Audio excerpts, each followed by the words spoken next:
بسم الله الرحمن الرحيم والصلاة والسلام على سيدنا محمد الفاتح لما أغلق والخاتم لما سبق ناصر الحق بالحق والهادي إلى صراطك المستقيم وعلى آله حق قدره ومقداره العظيم. أما المشرف التي في اللجبة وموبيلا جنفون إسلامي كفولينو السلام عليكم ورحمة الله تعالى وبركاته. أنا الدين برو حكم كنا لا أنا الدين برو في نتري من دال لأنه كان يجين شريفوما نوي شريفوكا دوبا دوماي شريفولا دوبا دوما بي أنسينا كنا أنكر مو بسم الله كنا نوي الشيخ أبو جعفر محمد جباتي أنا من يوم في كمال السيسوين كنا لا نارو ترى صنع أمنا جيك برو كشريفوكا ولا ندوكا نجينا عندو عن كم كنا لا ما فو أنكر مو يكو السلام عليكم ورحمة الله تعالى وبركاته. وعليكم السلام ورحمة الله وبركاته وكل الإكرام والإنعام إن شاء الله. أنكر مو يدو عني ولا نداي ندال لأنه شريفوي كما شريفوكا شريفو يرى بورا جونونا أني شريفو يرى فهم يعني كما كمان كيو كتمو أو كان كتمه نواتي لبانا عم ما من كبونلا وهي إمام الحسن بن علي كريم أهل البيت نوي إمام حسني علي بن أبي طالب دينك أنك منا كبونيا دوكا أني أكودون كمو بانغنا تشوف منا أنا بورا جونونا أنا أكودون كم دو أني فينو فولا بيامي فينا ينغالي مين تمويلا وهي أمر إمام حسيني ma caman bɔr'o la an da bɛna se olu ma nka imam hasan yɛrɛ fana maaba jumɛn bɔra la minnu a ka ca nka ala kumaba dɔw bɛ se ka jumɛn fɔ an ɲɛna.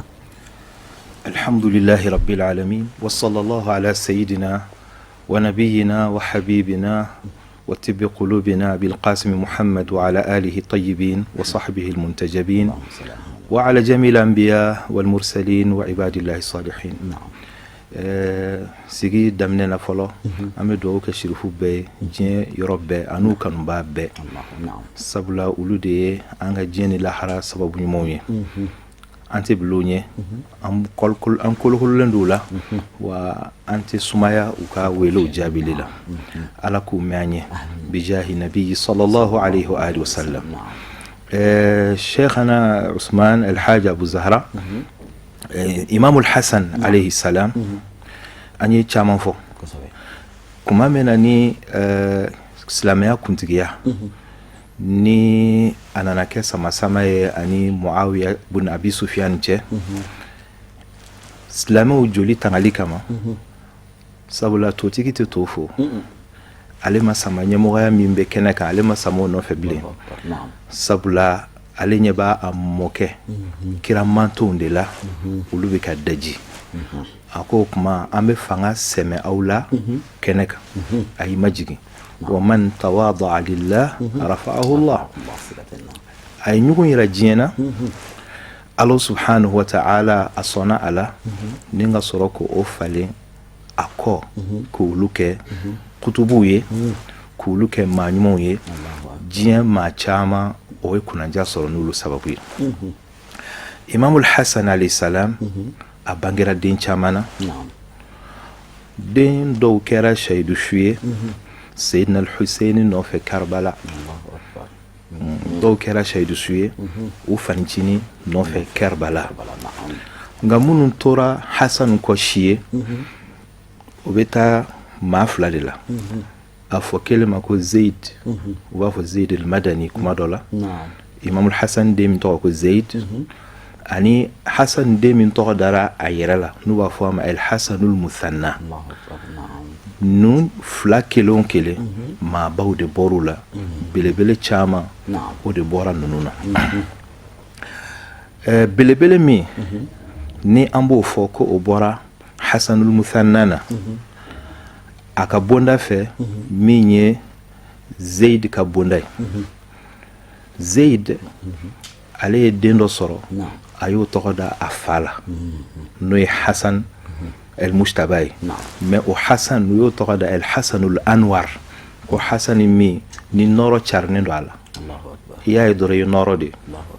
ale yɛrɛ kɛra Madina al-Wali ye wagati dɔw la yani gouverneur a y'o sɔrɔ o Hasanul Anwar fonisere do kotigi do danaya b'a kan ala y'ale garijɛgɛ denmuso dɔ la o denmuso in tɔgɔ ye diɲɛ bɛɛ labɔ o de tɔgɔ ye Sayyidatu Nafisa radiyallahu ta'ala anha n'ale kaburu bɛ Misra Égypte ni imam shafi yɛrɛ kun bɛ tawassulu kɛ n'a ye yani sayida nafisa imam shafi yɛrɛ bɛ ala deli n'a a hɔrɔma ye o sayida nafisa o ye hasan al-mushtaba o ye a ka zuriya dɔ ye o sayida nafisa hali an bɛ don min ko bi n'i taara a kaburu la i b'a sɔrɔ maaw kelen de ka yen fa wa dɔw bɛ jaabi a ka yɔrɔ la ale furukɛ o tun ye ishaq de min ye jafar sadiq fana den ye i m'a ye jafar sadiq o fa ye muhamadul baqir o fa ye musa o fa ye zainul abidin o fa ye husaini donc husaini ani hasan o bɔnnaw de furula ɲɔgɔn ma kuma min na ni sayida nafisa ni a fatura ni a cɛ tun b'a fɛ a ta ka taa n'a ye madina nka kira nana sogo da cɛ la ko misirakaw ye mɔden kanu o tuma na a t'u bolo donc o tuma na a ye sayida nafisa to yen nɔ o sayida nafisa kutubu caman maa ɲuman caman olu ye fatuhu sɔrɔ n'a ye u dayɛlɛla n'a ye sayida nafisa an bɛɛ lajɛlen bɛ alakira majamba min dɔn n'o ye imam al-busiri ye rahimahullah a ka diwanu bɛ yen a ye dɔnkili minnu da kira la ani kira ka so dungow la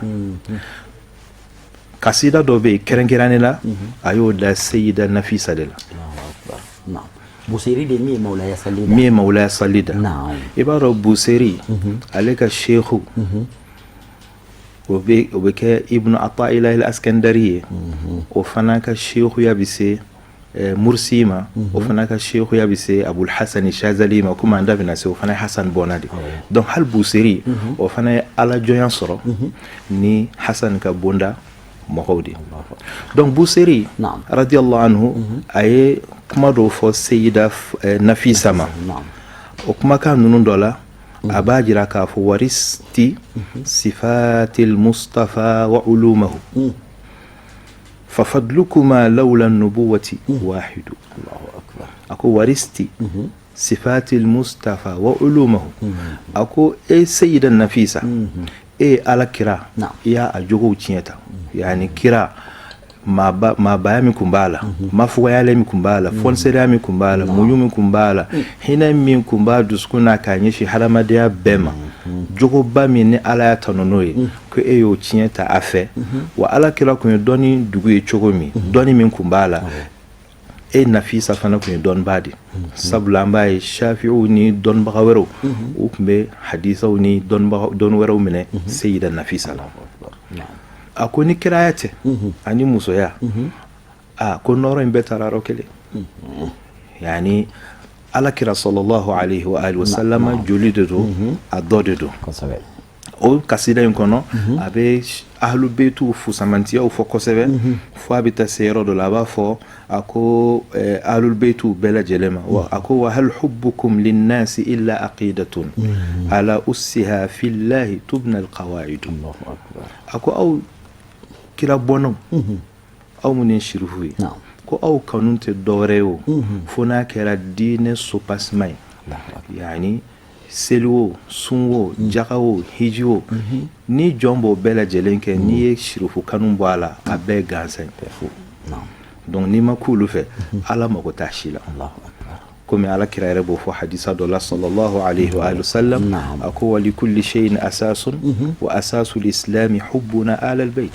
a ko fɛn bɛɛ n'a sopasement don ko silamɛya diinɛ a sopasement o ye ale n'a ka so dingo olu kanu ye Busiri bɛ dɔ wɛrɛ fara o kan a ko wa inna i'tiqadan khaliyan min mahabbatin wa wuddin lakum ala an-nabiy la fasidu ako inna i'tiqadan ako danganiya o danganiya ni o languliyara ka bɔ aw kira sodingo kanuna ako ye danganiya tiɲɛnen de o ye aqida fasida de donc i b'a dɔn la k'a fɔ ko maaba minnu bɔra sayidina al-hasan na sayida nafisa o ye dɔ ye hasan zeidu ka bɔnna la o maaba minnu fana bɔra imamul hasan alayhi salam hasanul muthanna o ka sira la o fana ka ca hasanul muthanna ale fana ye den dɔ sɔrɔ o fana tɔgɔ dara hasan o b'a fɔ ma hasanul muthallas bon o hasanul muthanna a den wɛrɛ bɛ yen o tɔgɔ abdullahi al-mahad dɔw b'a fɔ a ma abdullahi al-kamil sabula ale fana ba o ye Husaini joli ye donc Husaini joli olu fila furula ɲɔgɔn ma o kɛra abdullahi al-mahad ye o b'a fɔ abdullahi gɛrɛgɛrɛ yani maa wɛrɛ ma ɲaami a la yani a sɛnsɛnnen don o abdullahi al-mahad dɔw ko abdullahi al-kamil ale ye denw caman sɔrɔ muhammad zu nafsi zakiya b'o la ka fara tuguni idris min bɔra madina a n'a ka jɔnkɛ rashid fo ka taa walela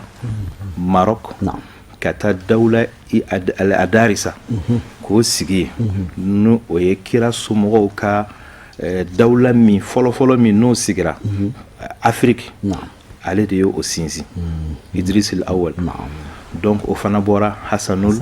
mushtaba la donc o idris al-awwal yani maa gansan kun tɛ yani a kun sera ala jɔnya dɔ la an bɛ se k'a fɔ ma kutubaniya a kun y'o sɔrɔ sabula kaburu bɛ yen a bɛ zura salatu kɛrɛnkɛrɛnlen yɛrɛ b'a bolo radiyallahu anhu a bɔnna dɔw ye o fɔ an ye fil maghrib n'o ye allahumma salli ala sayyidina muhammadin wa ala ali sayyidina muhammadin salat abdin muflisin min amali al-falah falaza bi maulahu wastaraha donc ni sɔli giriman de ni maa i bɛ i yɛrɛ kalifa ala kira la ka sɔrɔ k'a fɔ ko e bɔra baara la ka doni bɛ da kira yɛrɛ kun sallallahu alayhi wa sallam o kuma o ye hasan bɔnna dɔ ye hasanul mushtaba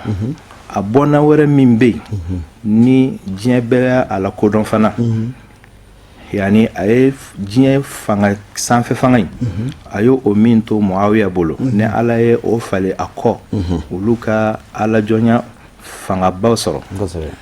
o dɔ ye sheikh abdul qadir jilani sheikh abdul qadir jilani radiyallahu anhu o ye hasanul mushtaba bɔnna dɔ de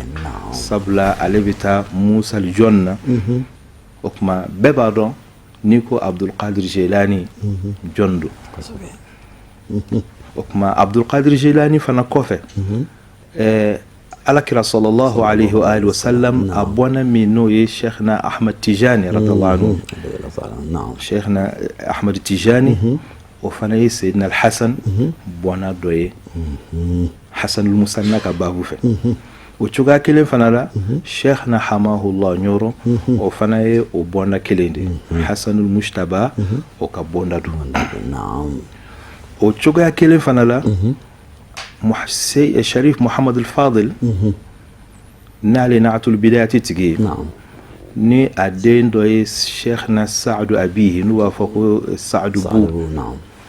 ni kan ka shehu a ka shehu don n'ale kaburu bɛ nimjat o fana ye hasani ye ale fana balimakɛ den n'o ye sheikhna turad sheikh turad n'o kaburu bɛ dakar o fana ye hasani ye i y'a faamu donc kutububa min fana ni a bɛ fɔ a ma ko abul hasan shazali radiyallahu anhu n'a fana ka tariqa bɛ yen o fana ye hasanul mushtaba o ka bɔnna ye o min yɛrɛ fana ye shazali dayɛlɛ k'a se nin jɔyɔrɔ la n'a fana tun ye kutubu ye n'o ye sharif sidi abdusalam bun mushish ale fana ye hasani de wa ale fana ka silsila bɛ taa an ye minnu tɔgɔ fɔ imamul hasan al-mushtaba a bɔnna min ye hasanul musanna ye o bɛ to o de la donc shazali ka shehu de abdusalam bun mushish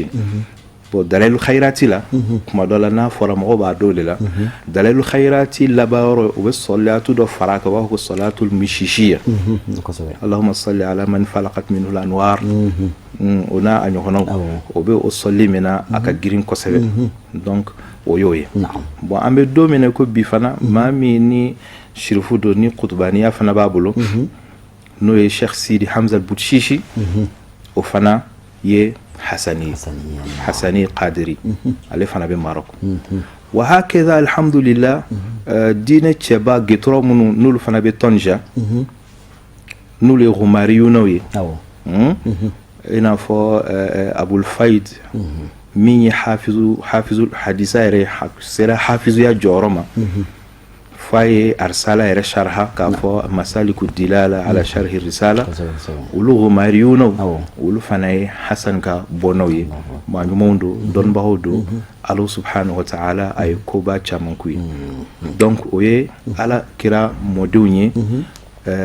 kutubaniya jɔyɔrɔ la wa o cogoya kelen fana la Hasan bɔna dɔw fana kɛra masakɛw ye ani ka cari diɲɛ fan wɛrɛ fɛ komi an ye nin fɔ an b'an ka yanfan de dɔn n'o tɛ Hasaniyuna caman dɔw taara Iran dɔw taara fo Afghanistan dɔw taara Iraki yanfanw fɛ wa a dɔw carina ka taa Yaman minnu tun bɛ Yaman olu de fana tilala ka diinɛ lase fo Indonésie la bon Indonésie yanfan ninnu fɛ u ka ca yen nɔ dɔnnibagaw b'u la masakɛw bɔr'u la ani Yaman yanfanw fɛ dɔnnibagaw ani masakɛw olu b'a f'u ma El Habaib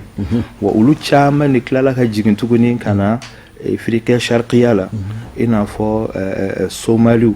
ani Keniyaw ani Tanzaniw ka taa fɔ Uganda ani fɛn ninnu o de la n'an y'a fɔ n ko shirifu bɛ siya bɛɛ la o tuma na a bɛ sɔrɔ nin siraw de fɛ ala k'an bɛɛ sababa ma yadɔ ninnu ka bɔ nɔ i y'a fɔ cogo n'i ko i k'u bɛɛ fɔ u ka ca an ye dɔw de tɔmɔ a la dɔrɔn walasa ka hakilina dɔ di maaw ma ka ala ka layidu timɛli dafa yira ala de ko inna a'tainakal kawsar ni maaba ninnu i da sera ma i ka kuma kɔnɔna la i ko maa caman y'a ka bonya sɔrɔ ni ninnu ye o maa dɔw fana minnu y'u ka bonya sɔrɔ ni kira bɔnna Hasan bɔnna dɔw ye i bɛ se ka dɔ fɔ an ye olu fana na alhamdulillah rabbil alamin ala k'an bɛɛ sababa ma i b'a dɔn ni Mali ni a diinɛ fɔra du dɔw bɛ yen nɔ pan tɛ se ka k'olu kunna cogoya si la k'a sɔrɔ olu fana y'u ka mɔɲɔn tugu ala kira ka bonda de la n'i ye kuntalakaw ta Cheikh Sidi Mukhtar al-Kunti al-Kabir o tɛ dunan ye diinɛ ko la an ka jamana in kɔnɔ ani Mauritanie jamana la Sénégal jamana la o tuma na kuntaw u ka shehu n'o Ali Najib ye Ali Najib o min yɛrɛ ye wurudi di u ka shehu ma o ye shirifu ye o cogoya kelen fana na kuntaw olu bɛ kadiriya la bon kadiriya silsila a bɛ ta Tengu Ma'ruful Karhi la o kun ye Imam Rida alayhi salam o ka dalajɔ de Ali Rida o min fana ye Musa al-Kadhim o den ye o ye Ja'far Sadiku den ye o ye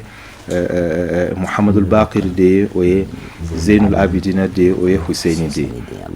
donc kuntalakaw olu bɛ shirifu hɔrɔma la a b'o cogoya fana la Alhaji Umarul Futi radiyallahu anhu o fana y'a ka silsila min minɛ n'o ye tijaniya ye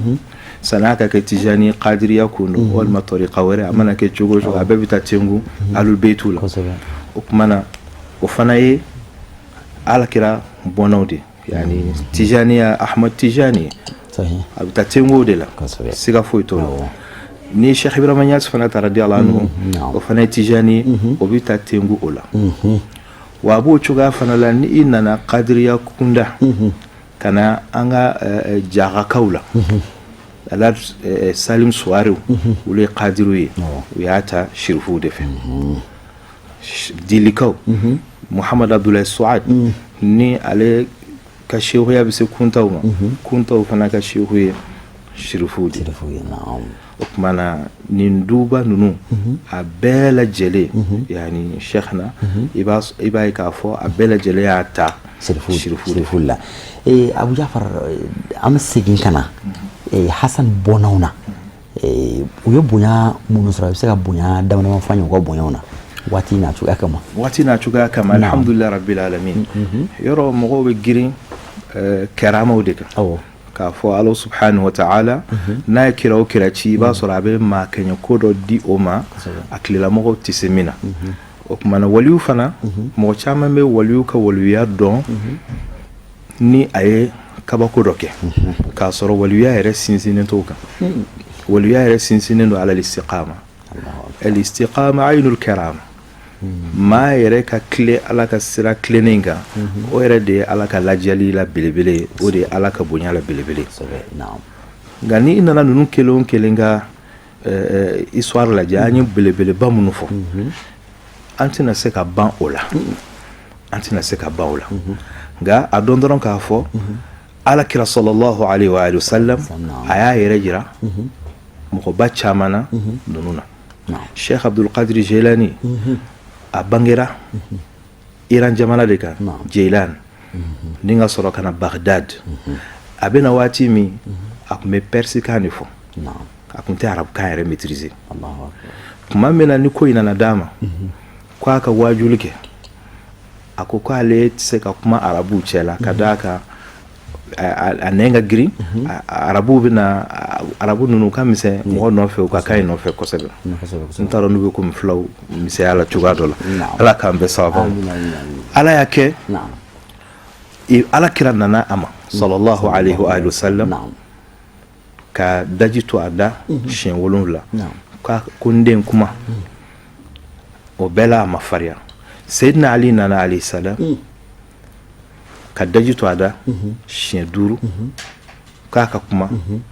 a ko Ali ma ko munna e dana 5 ma kira do ye 7 kɛ a ko ta'adduban ma'a rasulillahi sallallahu alaihi wasallam a ko kan ladabu ala kira kama donc kira y'a yɛrɛ yira Abdul Qadir Jilani na o kɔfɛ Imam Shazali ale hizbu caman tigɛ hizbul barri ni hizbul bahri ni hizbul nasr a ka ca a bɛ baji kan kɔgɔji n y'a dɔn kulu ye cogoya dɔw kɛ ala kira y'a kalan hizbul bahri de la kira nana k'a kalan hizbul bahri de la a y'o min kɛ yani a sera ka a ka taama kɛ ni o ye o hizbul bahri maa min tun bɛ to ka yaala ni fa bɛ ko caman kɛ n t'a dɔn commandant Kosto min n'a tun bɛ baara in kɛ ɲɔgɔn fɛ o ye Shirifu de o ye Hasani de an n'a ye baro kɛ a y'a yira k'a fɔ k'u tun tɛ don baji kɔnɔ tuma si ko fo commandant Kosto k'a bila a ka dugawu kɛ donc ale tun tɛ ko dɔwɛrɛ tun t'ale bolo dɛ a bɛ hizbul bahri de kalan n'a y'i diya don la n'i ma dala yɛrɛ a ma gala anw bolo anw kɔni b'a kɛ anw b'a jɔyɔrɔ ye ala k'an bɛɛ sababa amina Sheikh Abu Jafar dakunya laban jumɛn bɛ i bolo walasa an ka ka dugawu kɛ an ka walandan kɛnɛ e ye kɛlɛ tigɛ dɛ an ye Abdul Qadir ta fɔ an ma Ahmad Tijani ta fɔ an ma Sheikh Amala ta fɔ an ma dɔw kɛlɛ na nka u k'a dɔn k'a fɔ ninnu ye ka fukuri bɔ daba ɲɛ ma n'ala sɔnna sigi kɛrɛnkɛrɛnnen na n'ala sɔnna ninnu ka kɛɲɛ kabako dan t'a la o tuma na an bɛ Ala subhanahu wa ta'ala deli kira kama a bɔnnaw kama Ala subhanahu wa ta'ala a ka jamana in kolosuma k'a basigi Shirifula yɛrɛ jiri turuba Seyid Sharif Usman Manani Haidara ala ka a ka ɲinifɛn d'a ma diɲɛ lahara Ala subhanahu wa ta'ala k'a kanubaw ala ka hɛrɛ kɛ an n'u ye diɲɛ lahara o tuma na an filɛbaw an bɛɛ natalen don ala la o tuma na ala de b'an bɛɛ mago dɔn ala k'an bɛɛ mago dilan ala ka diɲɛ jana ka lahara jana k'an kɛ Shirifu ulu sigiɲɔgɔn ye aljinɛ kɔnɔ sabula ulu de ta ye aljinɛ Allahumma salli ala Muhammad wa ali Muhammad wa sallim an bɛ an balimakɛ Abu Jafar Muhammad Jabate fo ka wale ɲuman dɔn an ka nin sigida ninnu na an b'a yira an filɛbagaw la fana k'a fɔ ko sigida in ni Ala Taala sɔnna ma nin t'a fɔlɔ ye wa ni Ala sɔnna ma nin tɛna k'a laban ye don n'a nataw fana na an bɛna continuer ka baro kɛ ni Shirifu ye fo ka na se an ka nin waati Shirifu ma ni Ala Taala sɔnna ma ni Ala ye a yira n na Abu Jafar y'a fɔ cogo min na Shirifu de ta ye diɲɛ ye wa lahara fana kalifalen bɛ olu de ma a kuma la surun ye Alhasan ni Alhusaini olu de ye aljinɛ funanŋɛniw kuntigi ye u ba n'o ye Fatumata Zahara ye o de ye aljinɛ muso kuntigi ye a bɛɛ bɛ olu de bolo an bɛ Ala Taala deli ala ka an don u lahɔrɔma la ala k'an kɛ Shirifu kanubagaw ye ala k'an to ni Shirifu lahɔrɔma ye ala y'o kɛ ala kɛra n'a bɔnnaw bonya n'u barika kama an tun min sɔrɔ k'a lase aw ma Shirifula duba duman na bi o de tun ye nin an bɛ Ala Taala deli ala ka sigida nataw fana jira an n'aw bɛɛ lajɛlen na wa akhir da'wana alhamdulillahi rabbil alamin. Assalamu alaikum wa rahmatullahi ta'ala wa barakatuh.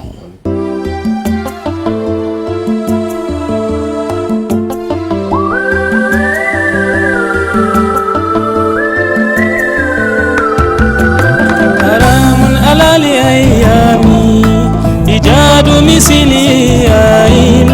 سلام على الأيام إيجاد مثلي عين حرام على الأيام إيجاد مثلي